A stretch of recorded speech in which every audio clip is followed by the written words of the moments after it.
What's up, and welcome to 5280 Film Room. We're a Colorado sports podcast by fans for fans. Please subscribe, rate, and review, and also follow us on Facebook and Instagram. You can also email us your input, questions, and ideas at 5280filmroom@gmail.com. Thanks for listening.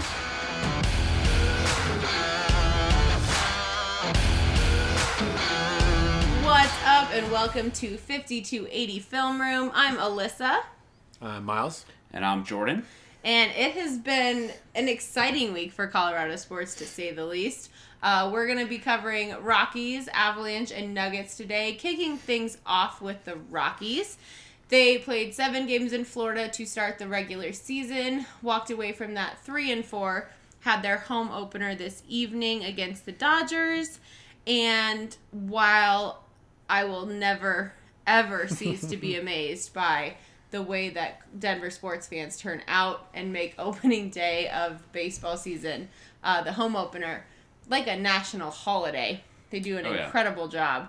It was not a great game. Not a great game for the Rockies. There were some high points, but unfortunately more low than high, in my opinion. But slow start. I mean, on the bat side of things. Yeah. Well, and I think the Florida series against the Marlins and the Rays, the Rockies never play well in Florida. So the fact that they won 3, I'm happy about that. But, well, and they kind of wooed us in. They had that 4-game series against the Marlins and took the first 2. Yeah. So I think all Rockies fans were going, oh, we broke the Florida curse. Here we go. We're hot. We are ready to rock. Lost the last 2 against the Marlins. Lost the first 2 against the Rays. And barely won the third one. Iannetta came through for us in the 11th inning to take away at least one win against the Rays before heading on home. Oh, yeah. Well, in the Rays, I was hoping they would get one win out of that series because the Rays, they have a really good team. So the fact that they got one win, I was happy about that. And in a 4-game series against the Marlins, I mean, on the road, you hope to get 2 wins in a 4-game series. Well, and they were traveling to Florida from Albuquerque. Yeah. So they had a rather long road trip. Not that I want to lean on that as a crutch or an excuse, but I do think it's a factor. I think there was definitely some fatigue involved. But I was just deeply hopeful that they would come back home, come to Denver, and absorb all of the incredible energy of the fans and just light it up tonight. And it could have been worse in terms of the final score. They lost to the Dodgers 10-6. By the time the bats did heat up, it was just we were in too deep of a hole to recover to get a victory. Yeah, and with the Dodgers, the fact that the Dodgers have won the division for the last 6 years, and it came to game 163 for the Rockies to lose against the Dodgers last year, I feel like every game against the Dodgers this year should be approached like a playoff game. It has to be a must-win. That's heavy, Jor. If they're going to beat the Dodgers, the Dodgers are 6-2 right now, and they're the best team in the division for sure. I just think someone's got to unseat him from that. Exactly. And every game counts against them. If they lose against the Padres or the Diamondbacks, that's not a big deal. But against the Dodgers, you have to win. They have to win the season series against the Dodgers. And what's unfortunate is I feel like if we're looking at it from a team perspective, I feel like overall the team showed up anxious to play and deliver tonight, but it's hard to dig yourself out of a hole. And Tyler Anderson on the road gave a very weak first performance, and unfortunately today, it was rough. And if you've listened to this podcast over the last few weeks, you'll know I've been touting Tyler Anderson as someone I believe is capable of helping, really put the Rockies on the right trajectory. And unfortunately, not to say one game makes a man, we're very early in the season. We're 9 games in. But his first 2 starts have been incredibly underwhelming. and make me doubt if he deserves his position in the lineup. Still early. I mean, his ERA right now is 11, which is disgusting. Double digits. Yeah. And so far, Freeland, Marquez, and Gray have been really good. And if you have 3 starting pitchers that are really good, you can ride with that all season. So do you think as the season progresses, Gray will move into that 3 spot? Yeah, I think you should have started in the three spot. Okay. Because Anderson, he's a fine pitcher. He's good. When he's healthy, usually he's good. But so far, it's been bad. He's been just below average? Yeah. Oh, yeah. Ish. Like, I've never been a huge Tyler Anderson fan, but usually he's a guy that you can count on getting, 6 innings, 3 or 4 runs, and then hand it off to the bullpen, and the offense will take care of it. What would you attribute this very rough start to? I don't know. I don't Honestly, know either, and really all that I can kind of fabricate in my mind is nerves. One, he's going to have, 35 more starts if he stays healthy, so he has time to figure it out, because he's only had 2 starts so far this season. So it's still really early in the season. It's super early. Yeah. You can get in the groove. And I think he'll be better, but I don't know. It's just... This was just a really bad foot to set out on. Yeah. Because now you're working backwards. Now, yes, we are only 9 games in. We are at the very, very beginning of the season. There is so much baseball to be played, but he is working against himself. Like, he is digging himself out of a hole in terms of, especially public perception. Does he deserve this role? So today he pitched 4 innings, gave up 6 runs, 3 walks, and only 2 strikeouts. That's horrible. Which is awful. Like, that, we can't sugarcoat that and pretend like, oh, that's not that bad. Like, that's absolutely awful. There has to be something more than just nerves or high expectations from him. Personally, like his own expectations. Well, the fact that I think this is the first time that he's been the number 3 guy. Typically, he's number 5 or number 4. So maybe he's putting himself a little higher than he actually should be. Yeah, because everybody expected John Gray to be the number 3 guy, and Anderson jumped him after spring training. Did he earn it after spring training? I didn't pay. He looked good in spring training. Okay. Yeah. I mean, so maybe then it is. I mean, nerves can't be all of it. There obviously has to be more to that picture as to why he's floundering so much, but I think nerves are a factor. Definitely a factor, but not necessarily the whole picture, probably. Right. Yeah. One, he's kind of like Cal Freeland, to where he's not going to strike out a lot of people. Like, he's a guy that has to paint the corners. Like Marquez and Gray, they can just throw a fastball at 99 miles an hour right past you. Right.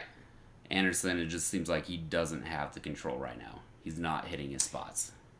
And he's not far off from his hitting his spots, but in baseball, you don't get the luxury. Inches. Yeah, you don't get that luxury of a 15% buffer on either side of your goal. Like, you either hit it or you fail. Exactly. How long do you think Bud Black will give Tyler Anderson to ease into finding his groove? I think if there's one thing we've learned about Bud Black is he gives his guys a chance. He's very patient. Far more patient than the fan base. He's going to ride with Anderson for probably the whole season. Because I think Anderson is going to... In the 3, probably not. Okay. But probably in the back top him up 5. to 4 or 5. Yeah. Okay. Like, I think he should be the 4 pitcher. I think Gray is a much better pitcher than Anderson. But, I mean, Gray had such incredible woes last season. It makes sense. Well, last season was just so weird for him. It was a bad season. When people just kind of forget about the 2017 season for Gray, where he was phenomenal. Because Gray was bad last year, but he lost a lot of weight, and, like, I don't know what was going on, but it seemed like there was something else going on besides baseball. Right, and I mean, in life happens, and you can never begin to assume what's happening in an individual's personal life. And we both said, like, we were watching Gray in spring training, and we're like, he's huge. Like, he's massive this year compared to what he was last year. Like, he's obviously been putting in a lot of time and a lot of work to physically become as capable as he possibly can be. Back to what, 2017 form? I think so. Well, and John Gray, in my opinion, I think he's the most talented pitcher that the Rockies have ever had. He's just got such a mental issue. I know. He gets so deep in his own head. But as you said, like, there was obviously something going on last season that we likely didn't know about, nor should we. It's none of our business as fans to know. When it could just be as basic happening in his personal life, but. And it could just be as basic as when he gives up a home run, he just dwells on that. He just can't get past it. Yeah. Like, I take it one pitch at a time, not exactly think about the when previous you're a pitcher, one. you just gotta forget about what happened. It's kind of like golf. Exactly. Forget about the previous shot. Yep. Well, and just like everything in life, like, you plan things, you hope they go a certain way, then they don't, and it's incredibly. You have to be incredibly mindful to go, I'm not going to wallow on this one failure. I'm going to block that out of my head and, like, move forward clear-minded. Like, that's so much easier said than done. But as an athlete, you don't really have a choice. You either do it or you lose your job. When you fail at your job, like, it's just natural to kind of dwell on that. Yeah. Mm-hmm. And Kyle Freeland, like, he is amazing because he's not super talented, but he just does his job so well, and he forgets about the bad things. He gives up a home run, and then he's just like, all right, it's all about the next batter. What's my next battle that I have to do? That's what makes him so good. Block out that failure that happened 2 minutes ago. If John Gray could do that with his talent, he would be unstoppable. Because he really is remarkably talented. Oh, yeah. His ability level is through the roof. It's ridiculous. One, I think Rockies' pitching staff is going to be fine. In the long run, it's the offense that I'm concerned about. The bats went so ice frigid cold in Florida. Well, do you remember the end of last season? Yes. I was frigid cold at a playoff game. That was the worst baseball game I've ever attended in my entire life. It was cold and it was sorrowful and nothing happened except we lost. It just feels like a continuation. Like, our best hitters have been David Dahl, Chris Iannetta, and Tony Walters. And for all the flack these catchers got in the offseason for, like, they can't be productive at the plate. And now we're relying on them to be productive at the plate. Like, they've been good, credit to them, but they should not be the best hitters on the team. Absolutely well, Story had not. a decent second half of tonight's game. Yeah, he had two hits tonight. 2 home runs. The bats heated up in the latter half of today's game. And I appreciate and I do attribute that to the environment of, like, here are all of these incredible fans who are out to support you and are just ride or die for you. And they put together at least some things to cheer for in the later half of today's game. But the hole was too deep to dig out of to get a victory. Yep. Thankfully, it wasn't 10-1, which it very well could have been if the bats stayed as cold as they had been in Florida. Right? 10-6 is sucky, but it's not shameful. I mean, they scored... 10-1 is shameful. They scored 17 runs in 7 games in Florida. That is awful. Yep. It's, like 2.5 runs per game. And in the first 2 games, they scored like 8 of those runs. Yeah. 12. 12? I think we had 6 for the first 2 games. Wow. Yeah. Like, I don't want to overreact because it's baseball, but I'm very concerned about the offense. Let's hope the Coors Field and the home fields helps that. I'm iffy on how I feel. Like, I respect you feeling very concerned. I'm cautiously concerned. I'm like, this isn't great. This isn't what I want to see. But it is a very, very long season. They are under a new hitting coach. And I'm kind of giving him the benefit of the doubt of there's still kinks to be worked out. and we're watching that process unfold, and if and when it clicks, it will be worth the struggle. Well, they lost Cargo, Para, and LeMahieu, who weren't great hitters last year, but they were fine. They were consistent. They were fine offensive players. Yeah. And the only upgrade they made was Daniel Murphy, who is injured right now. He's out for a month. Yep. Yeah. Yeah. And so the Rockies offense, I feel like, is going to be bad for a month. Because that just kind of screws up the whole lineup without Murphy. What's Murphy's strength? Is it more defensive or offensive? Offensive, for sure. So that really hurts. So you're not Yep. concerned about first base. You're concerned about the bats. Oh, yeah. Without in Murphy. the absence of Murphy. Yeah. I mean, typically your first baseman isn't, a phenomenal defenseman. Right. Like Todd Helton, he was a phenomenal first baseman. But usually, as a first baseman, you just want that guy to hit for power and hit for average. And the fact that with him in the lineup, usually he's going to hit second. But with him not hitting second, that kind of shifts the whole lineup. Because it's not just him not being in the lineup to hit. It just shifts everybody up. Of the baseball dynamic is so sensitive. It is. I mean, really, it's like the butterfly effect. Like, I'm like, I don't care about Daniel Murphy. Who's this guy? Whatever. Yeah. But me not really caring about him as a fan has nothing to do with the actual impact he has, as you said, on the nuance of the hitting order. What game did he get injured in? It was I think it was the first or second game. Because he was going for a ball, and so with his glove hand, he keeps his index finger outside of the glove, and so he was going for a ball, and his finger just dug into the dirt and bent back. Ooh. Yeah. That's a little broken. rough. Exactly. Yeah. I mean, credit to him, he played the rest of the game. But then All it right. turns out... That's something, though. Oh, yeah.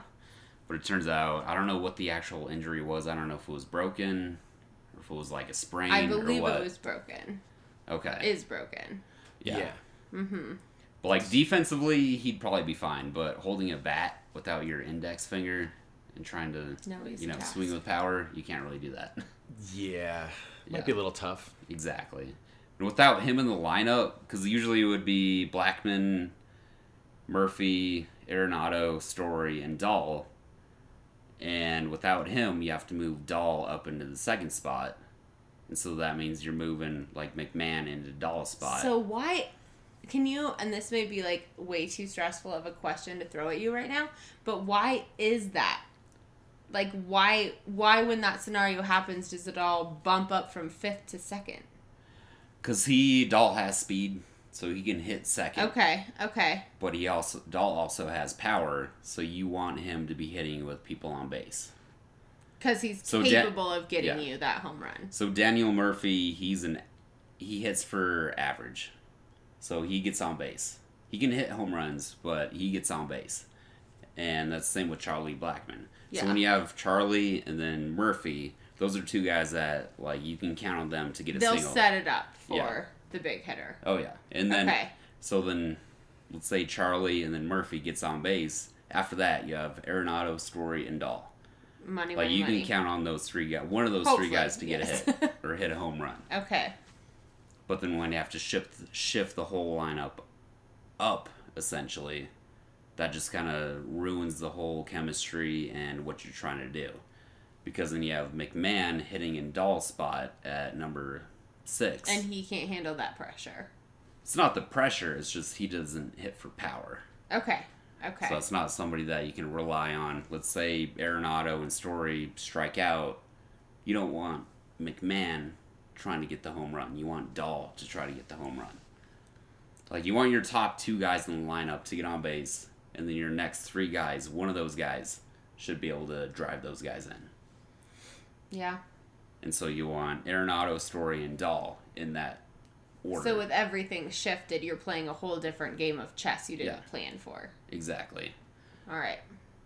Because then you only really have 2 guys that you can count on. That's Arenado and Story trying to bat in. But they're not even set up for the prime scenario that they should be because they're bumped up a slot in the hitting order. Exactly. Okay. Like, ideally, you want your first 2 guys to get on base, and then one of your next 3 guys to drive those guys in. Well, and with Murphy out, McMahon has been playing first. Mm-hmm. McMahon had a weird play tonight where it straight up looked like his wrist or shoulder, like his arm just got yanked hard.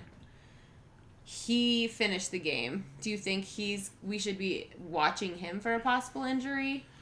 Probably, because it's baseball. I mean, it looked gnarly, but it could have just been a weird camera angle. It looked bad. Because if with Murphy out, and then if, and knock on wood, hopefully not, McMahon needed time to recover, then we'd be looking to Mark, right? Mark Reynolds? To take first? Mm-hmm. Okay. Which, I mean, that's a good fallback option. We're pretty lucky to have that depth at first. Yeah. Oh, yeah. Which, I mean, we'll see what happens with McMahon. Like, it looked bad, and in baseball, you can usually play through injuries, but then after the game, when the staff actually has a chance to look at you, they're like, all right, yeah, you're done. So we're kind of waiting to see how that pans out. Yeah, exactly. It's like, you can play baseball with a broken finger, but... You probably shouldn't exactly. if you want to, Not going to be nearly as productive. Looking ahead to the other 150-something games. Yeah. Not the ideal option. Which, if we lose McMahon, that's not a huge deal. Like, he's looked good so far this year, but I feel like we could be without him for a little bit and Reynolds step in, and we'll be okay. Well, and Reynolds is streaky, but he's always strong at the start. So, if anything, early in the season is the time to lean on Reynolds if you have to. Mm-hmm. Because that's when he tends to be the strongest. I mean, he strikes out a lot, but he hits a lot of home runs, which is pretty much today's baseball. Yeah. He fits right in. I'm definitely intrigued to see how things pan out. Baseball's so tricky because as a fan, you can't get all up in your feelings, and it's hard not to. It's hard not to go, oh my God, we're off to this horribly rocky start. I expected so much. What's going on? I'm frustrated because we're just like at the tip of the iceberg. But I wanted things to be going better. Yeah. Well, what's concerning is the fact that it looks just like last year. That's absolutely what's the most upsetting is you feel like you're in Groundhog Day. You're like, wait, didn't I see this game? Didn't I see these mistakes? Didn't I watch this all unfold not too long ago? Well, pitching is the most important thing, and I think the Rockies are fine with that. So I think they'll make the playoffs, but I think the offense is going to be awful this year. Okay, so, Miles, if there's a player on the Rockies offense that you would see the most potential in to help, like, have a breakthrough and lead others to go for it, who would your offensive player be? Probably Dahl. I mean, because we know what Story and Arenado can do. But I think a breakout year from Dahl would be huge. Invigorating. Yeah. Right? I agree. I mean, I would say Murphy, but it's kind of hard to see what's going to transpire with that, with him being out for a month. Right. It'll be interesting to see with how the batting order is affected by that over the next, 15, 20 games? Yeah. Yeah. How it evolves. Games. Yeah. I agree, because I think Dahl's going to be the X factor in the lineup. If he goes that makes off, me nervous. It's going to be great. Right? Because, I mean... That makes but me it could nervous, also be up and relying down. on Dahl. I like Dahl a lot, but, I'm not ready to be, putting all my eggs in that basket. He's looked so good so far, though. He's been the best hitter on the Rockies so far. Just stay consistent, keep it up. Primed for that. We'll be good. I think Charlie's going to have a bounce back year. Last year was not very good. And that's what I was going to say, is I feel like Charlie having a bounce back year is an X factor for me. Okay, yeah. Because Charlie is such a presence that if Charlie can have a bounce back year and really get hot and kind of lead that charge, I feel like others will inherently follow off of his hype and his energy because he's just such a charismatic individual that I'm kind of banking on Charlie having a bounce back year. How about both of them? That'd be great. Oh, How about yeah, all of even them? How about they better. all play really well? I mean, those 5, Charlie, Murphy, Arenado, Story, and Dahl, like, if they all have a good year, that could be deadly. I mean, after that, it's not going to be good. But Yeah. those top 5, like, it could be deadly. If they can all click in. Uh, Or not even at the same Even time. like 3 of 5. Click in rotation. Yeah. You know what I mean? Yeah. Yeah. 3 of 5. Hand the baton off to each other Yeah. throughout the season. 2, 3 at a time, really going off and having the hot hand. One thing That would put us in a crazy good position. well, it's kind of what they did last year. We're used to the Rockies, like, 1 through 7, killing it. But last year it was 2 or 3 guys each game that were really good. But it's like we didn't know which 2 guys were going And to be that's really fine. good. That's fine. But if we can have 2 to 3 each game, that's enough. With the 3 to pitching 4. staff, yeah, I agree. 3 to 4. 3 to 4. I'm excited and I'm intrigued and I'm hesitant I do think for this season. not having Ottavino is going to be a big deal when it comes to the bullpen. Yep. Yeah. I mean, Brian Shaw and Jake McGee, I feel like they have to perform this year. Who do we have in our bullpen? Shaw, McGee, O. Yeah. So our closer is Wade Davis. Yep. And then our setup guy, I don't even know. Is that Oberg or is it O? Probably O.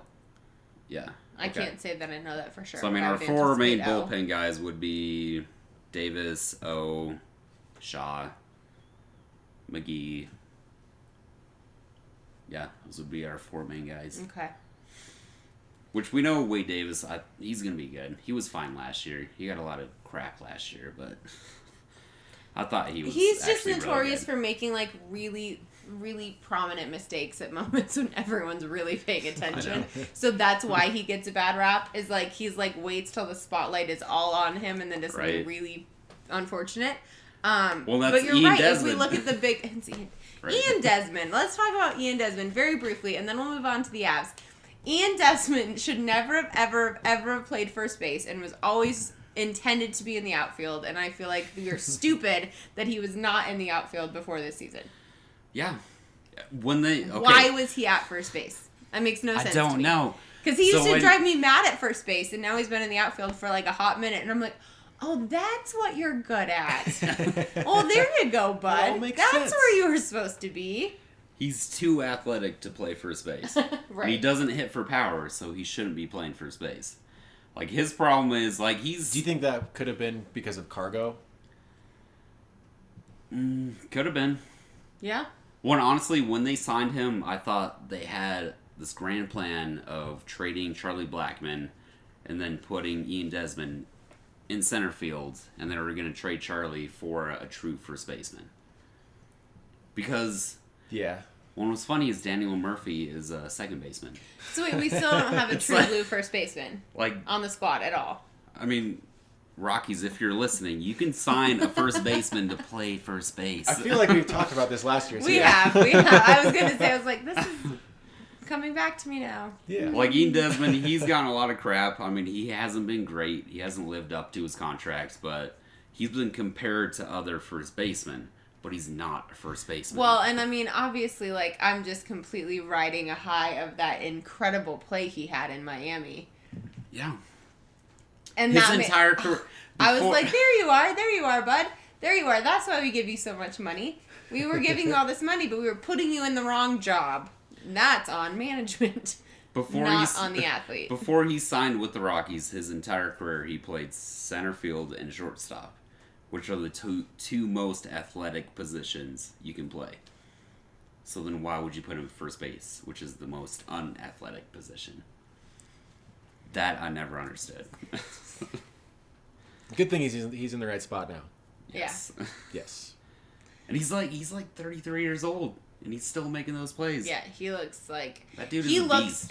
he looks like Jimmy Graham. Like his body Right? type. I'm like, you should be in the NFL. What are you Right? doing? What are you doing hanging out in the MLB? So we'll see. I mean, obviously we're just barely into the Rocky season. We are all going to the game tomorrow.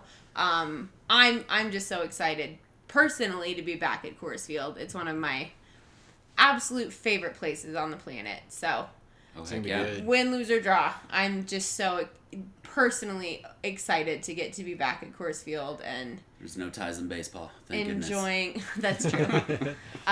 Getting to enjoy springtime and hopefully it doesn't snow or anything stupid. So, Not this Rockies, weekend. here we are. We will see what happens. I am so incredibly excited that the Avalanche have clinched a playoff spot.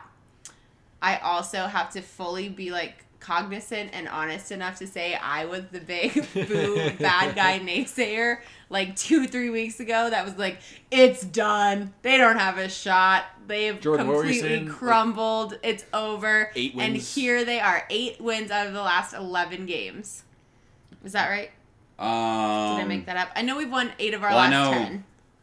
Well, Jordan was saying something Before- like we need to win 7 or 8 of our last 10 games. Yo. He said that? Yo. Oh, good. Yep. Yeah, and I that's was what like, they huh, did. That was when you whatever. were- That's never going to happen. Yeah. It's over. Let's look ahead to next season. I was wrong. I was 100% wrong.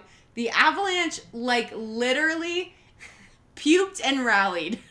Like, they were doing so poorly. They were headed down the tubes. Like, the party was over. They had gone too far off the deep end, and they puked and they rallied. And then Grubauer showed up. Showed Dude, he's up. been killing He was it. the He's the friend. puke He and was the rally friend at the master. party that was like taking all the other pukey friends and picking them up and being like, "No, we are going, and we are playing kickball right now. You are getting your acts together, and we're gonna go have some fun, and we're gonna do this." And everybody rallied around him. But truly, Grubauer is the man that has put the Avalanche in this position. Well, the defense has showed up in front of him. Absolutely. Like, the entire team has just showed up this last. I don't know what like, it was. 3 Like, weeks. I am desperate to know what Bednar has been saying behind the scenes to make this team do a 180. They were apathetic. They seemed just they seemed checked out, which is why I was checked out. I was like, they don't care. Why should I care? Yeah. And now I care because they care. Call it bandwagoning or call it honesty. Whatever you want. Like, they're finally clicking as a team. They're playing hard. Like, all and season. they're playing desperate hockey. Like, they are laying it out on the ice. Which, where was that? Where was that? For the entire bulk of the middle of the season. It was there in the beginning, and then they fell off. And I was like, you don't care about this. Like, oh, it's crunch You're time. not, like... Let's actually play. Yes! It was like Yeah. they needed the pressure of, like, impending doom to show up and kick ass.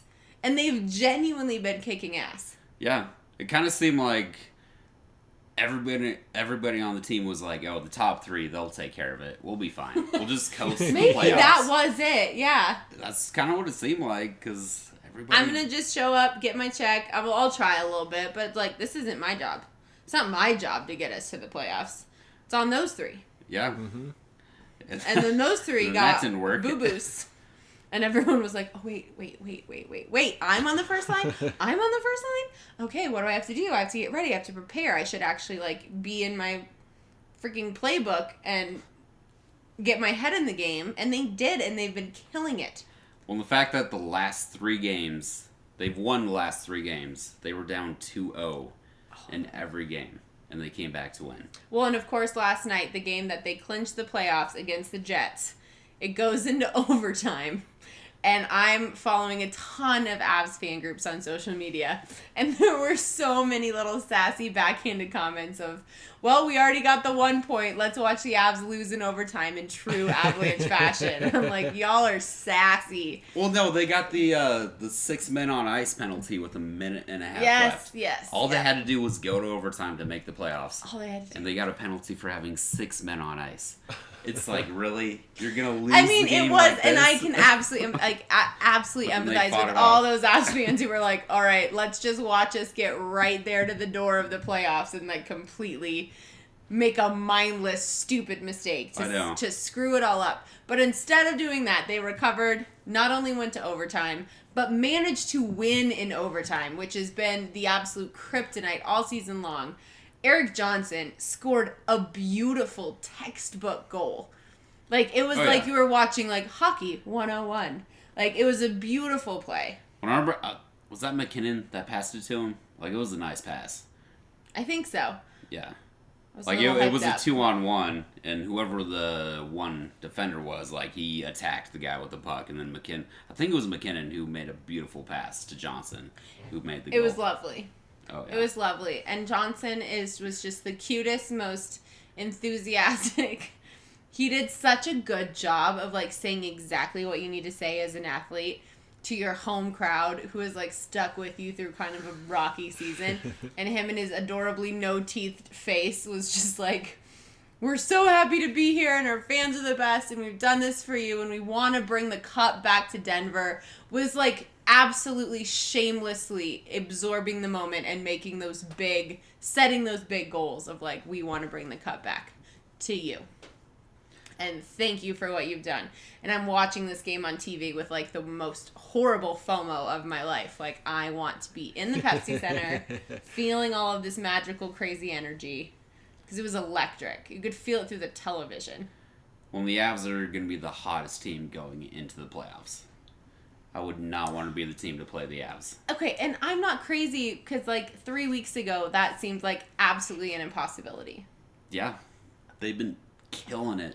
It came out of nowhere. I'm all for a great plot twist, and they did it. Yeah. I mean, if Grubauer stays hot through the playoffs. Oh, yeah. And I think Grubauer being hot has made Varley stay hot. Because the games he's that played a couple Varley's come games, in, he's slayed it. Mm-hmm. Like, they're challenging each other, and there's that really healthy inter-team competition between them. Yep. Varley has been the man for such a long time. And Grube stepping up and truly, I mean, I feel like he has picked this team up and said, we're not. If I can do my job this well, y'all can do your jobs that well. Go do it. And Varley's, when it's been his time in the net, he stepped up and delivered as well. Well, the fact that we haven't heard anything from Varley, it's kind of like the old veteran quarterback being replaced by the backup. And except on, like, football, they both still get to play the sport that they love. But still, like, he's been the guy for... Ever. 7-8 years. And he's being replaced. Mm-hmm. And maybe it's he just plays his role. Yeah, maybe it's more so the fact that Varley can give more in less time played. Yes. Like, he's not playing as much. That's a great point, Miles. Yeah. So that he's able to give much more effort in those individual performances where Grubauer's taken the heavy load. And that's an age thing. It happens to everybody. Yeah, it's just literally facts. I think Varley's like 31 and like he's a very athletic goalie. Mm-hmm. Like I think his body's broken down a little bit. Oh, it's gotta be the way he plays. But the fact that he's taken a step back and he's okay with it. I would just give anything to pick his brain. Be like, is this killing you and, like, making you, like, frustrated? Or are you just like, ugh, thank God. There's someone else who I know I can trust with my team. And then I can show up, like you said, Miles, and give, like, stellar performances every once in a while. Because that's what my body's capable of delivering. Not Whereas every this single night. Young buck can carry the bulk of the workload. And still make sure my team is in good shape and stands a chance. I don't know. Sacrifice for the team. I want to interview him. Right? I mean, like, I don't know what's going to happen in the playoffs, but I'm so curious what's going to happen next year. Because do you guys think that Grubauer is the goalie of the future? It's undisputable, obviously. Right now, yes. Right now, like, as of right now. I'm feeling that too. No, he is. He is. Facts. But science. He's been bad for most of the season. He's turned it on at the right time, and that's what counts. That's what gets you contracts. Well, Varley's contract is up this year. Right. Do you think Varley would come back to the Avs at a discounted price to be the backup goalie? With his age, maybe. I don't know. He's going to have to agree to this interview with me that I want for me to let you know. I just don't know who the goalie of the future is going to be. Cruz. I hope it's Grubauer. But he's been not good for most of the season. That's fair. Turning it up when it counts, though. Exactly. There's something to be said for that. Mm-hmm. For how you react under desperate pressure. Yeah. End all be all pressure. And he's showed up just as a force of nature. Well, the defenses showed up. I mean, was that... I'm probably not was giving the defense enough credit. Kerfoot last night who blocked a puck and Yeah. it went into a very sensitive place. Oh, it didn't. He did the splits and just took it. Yeah. Just wore it. Nice. Yeah. I mean, No sometimes one you gotta ever earn said it, hockey right? was for Yeah. the weak of mind or body. Just hope he was wearing a cup. Let's just say that. You have to in hockey, right? Okay, that's a Probably. whole other conversation. Anyway, I am over the moon and absolutely more than willing to say I was incredibly wrong, and I'm incredibly excited to see what the Avalanche can do. It's Yes. exciting. It's exciting, and it was exciting watching our fellow fans last night just lose their absolute ever-loving minds. Like, I feel like Avs fans have been through a lot of ups and downs over the past handful of years, and to get that kind of victory, clinch it at home, not just with a going to overtime, you know, that won it, that clinched it for us, but truly getting to walk away with such a beautiful, clean-cut victory. I wish I was there. Yeah, I'm looking up who the Avs would play. All right, so we would play the Flames currently, which I don't like that matchup. Why? The Flames have dominated us They this just year. got our number. Yep. But there's a chance we could hop Dallas. So if Dallas loses, There's the still last a game. chance we can hop Dallas? oh yeah. So we could be the 7th seed if Dallas loses and we win. I our didn't last realize game. it was that close. So we're Challenge only, accepted. we're only 1 point behind. Hop Dallas. Yeah, What so if we- Calgary is... Snowstorm beat ooh. Stars, right? Do we have the tiebreaker on Dallas? Or do they? Google, Jordan. Google. So tiebreakers in hockey are pretty silly, but Because we could Really? finish the season with true Avs fashion for the season and have our 15th overtime loss, get a point, right. and then hop them for the 7th seed with So the I- tiebreaker. No, I don't want that. But I mean, I do Little- want little that. stressful. I would like it a little less I want convoluted than that, but because I want to say we don't have the tiebreaker because All right, so a win is so necessary. the first tiebreaker in hockey is regulation wins plus overtime wins, We definitely which- don't have the overtime wins. right? So Like it's not even head to head is the tiebreaker. It's Interesting. overtime plus overtime plus regulation. So okay. I would bet that we don't have the tiebreaker, No, because we have Right. 2 overtime wins down, 3, right? maybe 4. What do we have, actually, out of curiosity? Well, we have 14 overtime losses, which it leads the NHL. yep. Oh, That's yeah, lovely. babe. At least we won last night. Good job, Eric So we'll Johnson. probably play Calgary, which I don't like that. It'll be a tough match. Who knows? Well, and not Landeskog, but McKinnon said after the win last night, he said that last year, like, they were happy with just making the playoffs because it went down to game 82. Like, their goal was to make the playoffs, and that was it. And they didn't care if they lost in the first round. Like, he said that. But this year, he said he wants to win the cup. Like, I like to hear that. I mean, and I believe that is a team-wide understanding. Eric Johnson's comments at the mic last night on the ice after the game were so brazenly like, we're bringing the cup to Denver. Well, how have they and been playing over the last 3 That's weeks? literally, like, if you're looking at it from just a strict PR perspective, I was sold. I went and bought our tickets to the first home playoff game. Like 4 seconds after, I was like, Eric Johnson believes, I will also believe with my credit card and buy these tickets. We're going. Well, EJ's been It'll be with the fun. team for... It'll be a good It's a long environment to time. go. I'm very excited. Oh, yeah. It was also the FOMO of last night. I was like, I am not going to be there next time. We're going. Well, and usually with sporting events, like, they give it a few days before tickets go on sale. But as soon as the game ended, they're like, tickets are on sale I was right like, now. literally, I was on my laptop immediately, and tickets were already going, like, I would, like, look at a section, be like, okay, those are what I have to work with. Look at another section, go back to the previous section, and half the seats I was looking at were gone. Mm-hmm. I mean, it was insane. Yeah. Sounds about right. Which is good. That Yeah. means Denver fans are super freaking excited about playoff hockey. And Denver playoff fans- hockey is special. Denver fans just show up for any playoff event. It's true. So, Right? especially hockey. Oh my god, we've got the playoffs of beer pong. We're going. Yes. Going. Yeah. So the Avs have just absolutely, in extraordinary fashion, turned things around.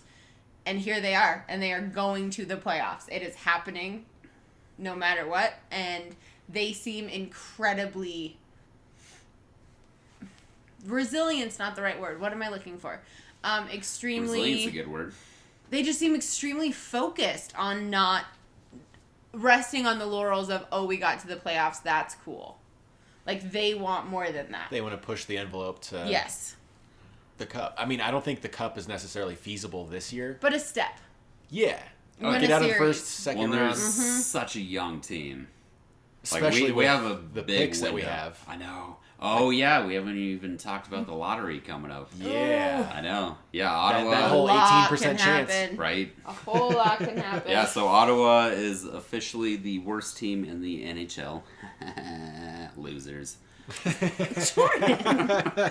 And we have their pick, if you guys didn't know. So we're guaranteed a top 4 pick at the best. Which, if you guys The don't, lottery is so weird. Which I had to look it up how the NHL lottery actually works, and it is so stupid. I hate it.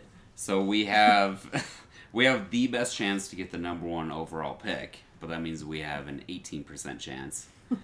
We have That's an F. yeah.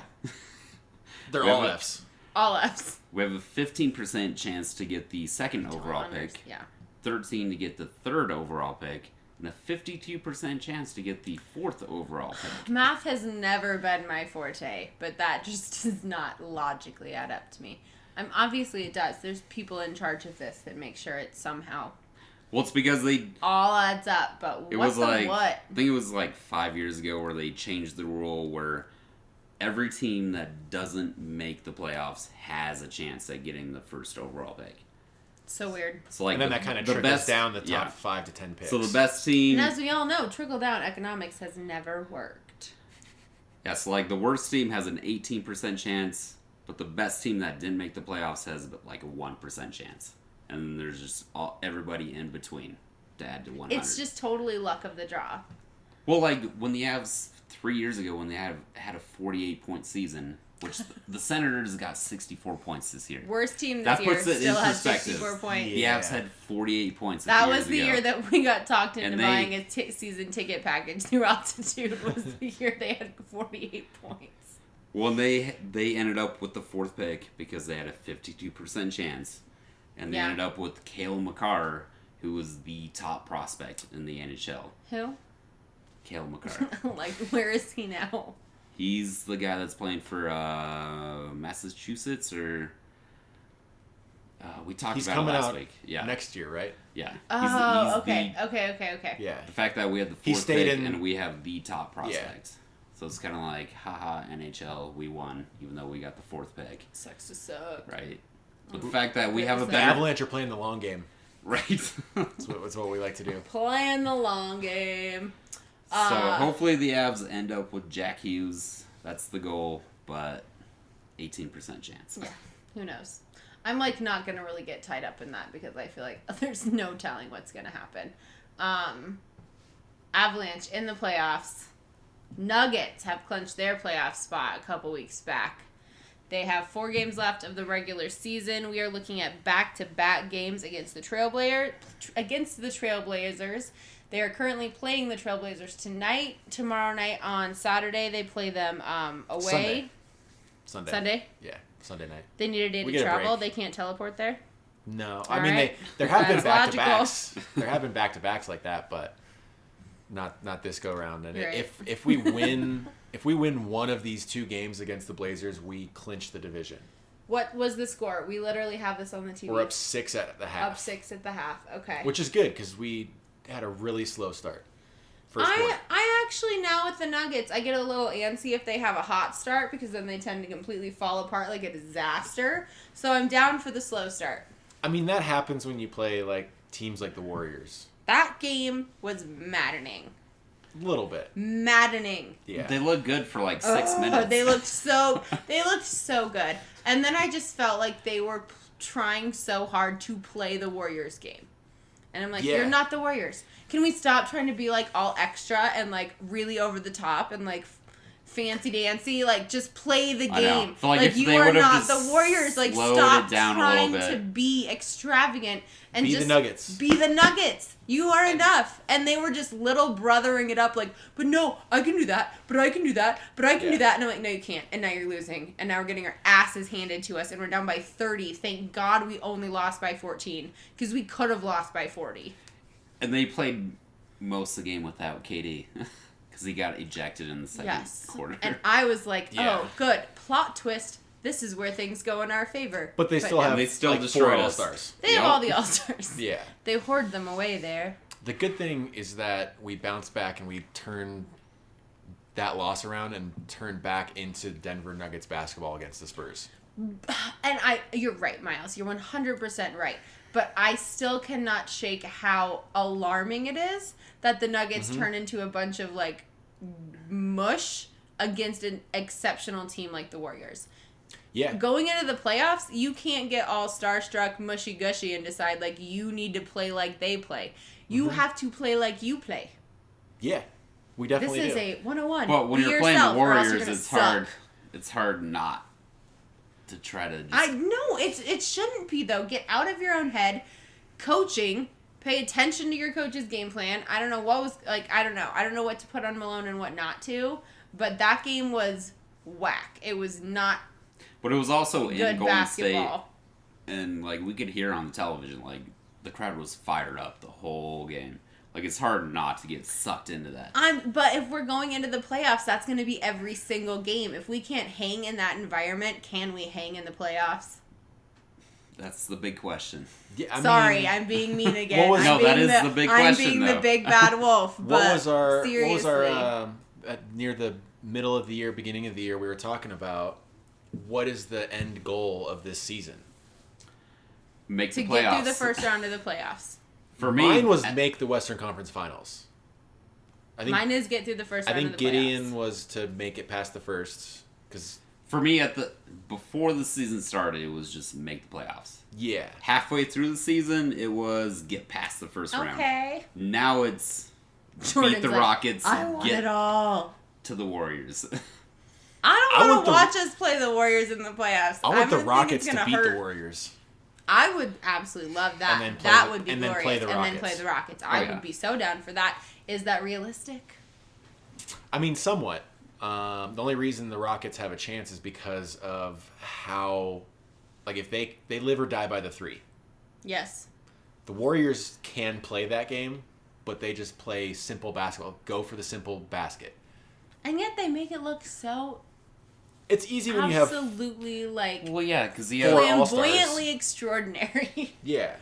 you have 5 guys on the court at all time that can shoot and pass, which is unfair. Is this like really critical of me? But I'm like, if you're a professional NBA player, shouldn't you all be able to shoot and pass?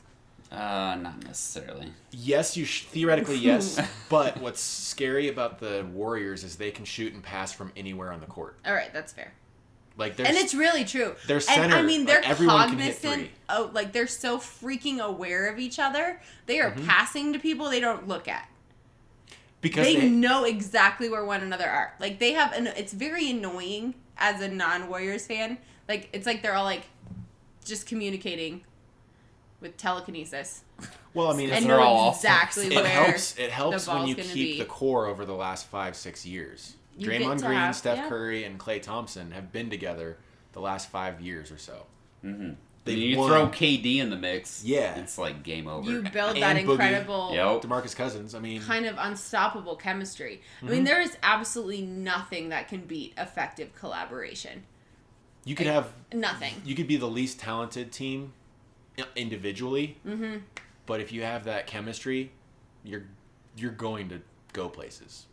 Because no one can predict it. Like, no Yeah. one can anticipate what you're going to It's do just as fluid. a unit. It's- It's fluid. Well, the Synergy. fact that Yeah, synergy. and the fact that Buzzword. I mean, the fact that they threw the hammer down on the Nuggets, I kind It was of feel so like embarrassing. I kind of feel like it's a compliment.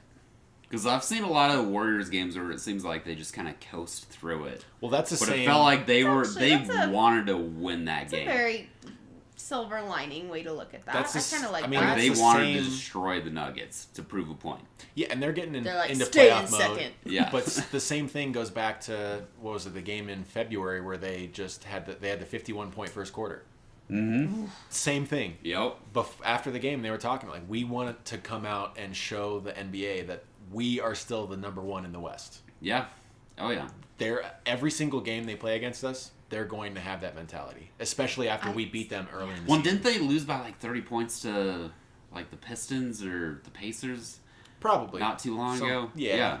I mean, that could have also had KD and Steph out. I don't know. Yeah.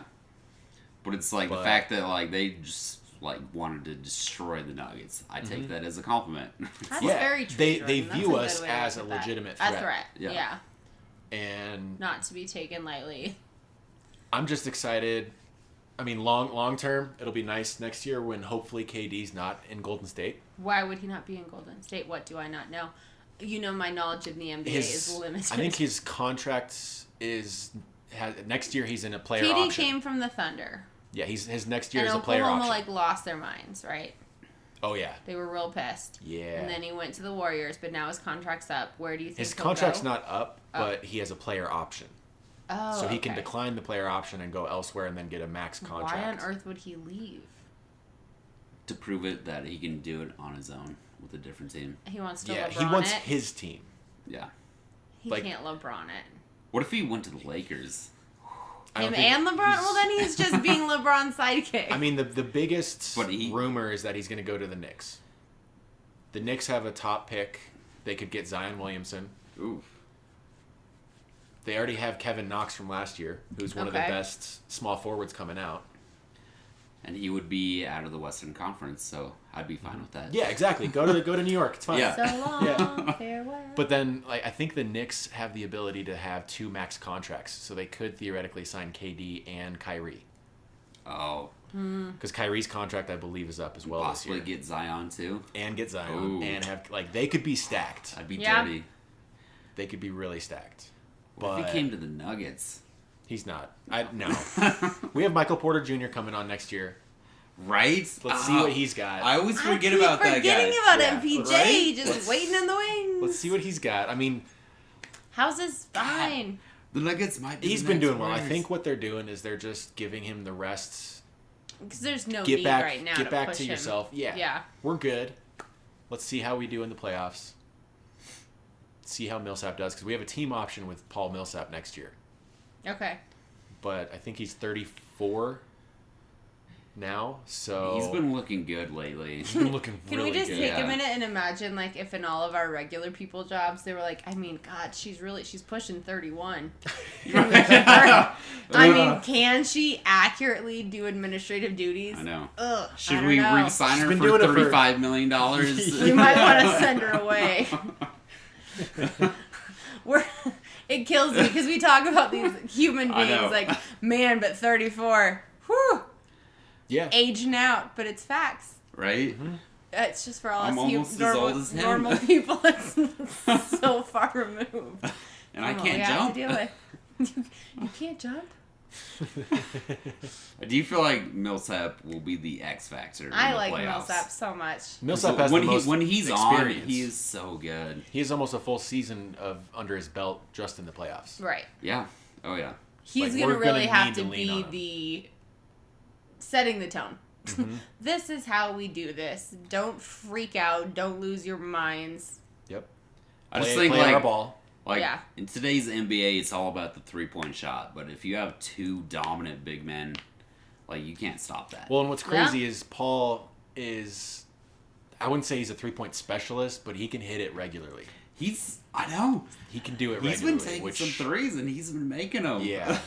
And if He was Beasley, struggling early on in the season, but Yeah, he's if been Beasley hitting and those. Harris can hit at 40% or so, that That's would be nice. scary. Yo, We could really push the Warriors. They've been As long as we show up ready to be the Nuggets, lately. I feel like if the Nuggets show up ready to play as the Nuggets, they could give the Warriors a good run for their money. But if they get all up in their head and decide they need to play a whole different style of ball that's not their game, and that's what happened this past week, and it was painful to watch. Well, it was, but I think... I was like, why are you trying to be the Globetrotters right now? Like, what are you doing? I think, honestly, just play ball. That might have been something to help open the eyes. I mean... You've got to fall down and get stomped on to learn. Yeah, I mean, Malone is a smart enough coach to make that connection for the players and be like, this is playoff basketball. Nikola Jokic has not been to the playoffs yet. And man, I love him, and I do. I genuinely do, but he has got to keep his feels in check. He's so emotional. You can't do You're that. the best player on the number 2 team right now. You can't get kicked out of a game. Fired up and pissed off and freak out and get kicked out. You can't do it. Be fiery, be aggressive. Within reason, within the rules, within keeping your butt on the court. Yeah, don't get a double tech and get thrown out of the game. He gets combatively emotional, and that's the problem. Is he gets so and that passion, you can't discount it, because having passion for whatever you do, be it on a court, on a field, in your office, whatever, it is absolutely the most essential thing to success. But you have to know the line between being appropriate and inappropriate. And getting your butt kicked out of the game. He's 23? Maybe 24? Something like that. He's a baby. Yeah, Jamal Murray's 22. The thing is, he's not... I don't know if 23-year-old Alyssa could have kept her emotions in check enough not to get kicked out of a game. I kind of feel like he wants to be treated like LeBron James or Kevin Durant with those calls, but he's not there to that level yet. He's not to that level. But this year, he has been getting a lot more of those quote-unquote superstar calls. Yeah. All-star calls, if you want to call them. Yeah. But he's not quite to that level. No. And I think a lot of that stems from stripes. the inconsistency when it comes to the reffing. Yeah. Yes. I mean, he'll get those calls in some games, and then he won't in other games. But that's not a gamble you take. No, it's not. No. Definitely not. That's irresponsible of you. As a teammate. Yes. Anyway, the entire offense runs through him. Yeah. So, like, if he gets kicked out of the game, who does the offense go through? Murray. It needs to go through Murray. It needs to, but that's not as effective as Jokic. With the two of them, the two-man game between their pick and rolls and give and goes, they're one of the best in the league when it comes to that. Yeah. Oh, yeah. If they're both on the court... Oh, yeah. And having a good night. Mm-hmm. But I think these last 4 games are really going to be telling for us going into the playoffs, because Malone's going to be tightening up the lineups and playing our starters a lot more. Yeah. One thing that I did really like about the Spurs game was that we didn't play Lyles as much in the 4 or 5 spot. Okay. Lyles has been he's defensive minded. He's not been consistent with his decision making or his offense. Mm-hmm. We can't have that in the playoffs. Yeah. Plumlee has been phenomenal because of how passionate Plumlee. He is and how athletic he can be. And he'll been do the really dirty working work on those free throws. Yeah, I think it was the Spurs game. They were saying he made like the last 12 of 16 or something like that. 12 of 15. He's doing a lot better. A lot better. Like, I've seen him die for more balls than anybody else on the team. He's fearless. That's his greatest strength. He is absolutely fearless. He's the big man spark on the second bench line. Yep. That we've got. I mean, he reminds me of like Jordy Nelson, and I don't know why. What's scary is when we have him and Jokic out there. Yes. 2 true centers. Yeah. Huge dudes. Yeah. Like with those 2 guys, we can run three guards with them. We could run Beasley, Murray, and Harris. Oh, sorry, we're all getting distracted watching this game. Who's the better defender, Millsap or Plumlee? I'd say Millsap. Okay, yeah. That's what I was thinking too. Because Plumlee, I think that's why you have like the Jokic-Millsap combination, because Jokic, he's a decent. Well, Plumlee's a true defender, center. but- Yeah. Like he's the big man, and Millsap's more of the smaller, stronger defensive guy. Okay. That can just post up and like Millsap. He's so well rounded. He can hit from anywhere on the court. I know. He's probably my favorite player right now. Plumlee has hit 2 career 3-pointers. So That's 2 more than I've hit. yeah, exactly. I don't know if that's the standard we should operate off of, babe. But it's definitely going to be telling over these last 4 games, and as of right now, we're looking pretty good. Yep. Well, they're such a young team. I'm curious to see how they The respond future in the is playoffs. Bright. Because they're going to have a home series in the At first least round. one. Yeah, they will. Because they're going to be at least the 3. It's not. Well, how do you counting guys think they're going to before finish? Do you they think they're hatch. going to finish 2 or 3? I want them to finish 2, but I'm not banking on that. I mean, We they're are only, right there with the they're Rockets. only a game and a half up on the Rockets. A game. Game and a half. But we don't Check play that. I think it's a game and a half. game and a half. Okay. After last night, I think it's a game and a Okay. half. Yeah, but the good thing is that we do not play the Rockets. So Right. the worst case scenario is, I mean, if we lose a game and they win, they gain a game on us. Okay. So But- we would have to go even if we went 2-2 and they won their last 3 games, we would. I think we would still have the The advantage. second. I think so. You said when we win 2 and they win their last 3, Yeah. they would be Or no, they would own the tiebreaker one against game. us. Oh no, you're right, Alyssa. It is one Thank game you. even. I googled this earlier. Yeah, no, they would still be 1 game up on us. Okay. Or So half- if they'd be they half win a- all one 3 game, of theirs, half game. like we're in a lot of trouble. So we should win 3 out of 4 to guarantee And a second hope that seed. they lose one. Well, Yeah. I like to win by a safe margin. I want some mean, cushion. Unfortunately, they play the Rockets. No, Rockets. they are the Rockets. The The Rockets Rockets play the play the Sun, the Rockets. Suns, Okay. one of the worst teams Yeah. in the league. Yep. And the Suns have already shut down Devin We Booker, have a lot their best harder player. last final 4 games than they do, correct? Yeah. All right.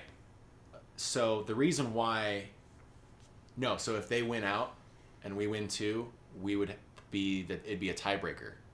And I think they 'Cause own the they tiebreaker. played. do own They the played tiebreaker. today, Mm-hmm. and now after their game today, they have 2 games left.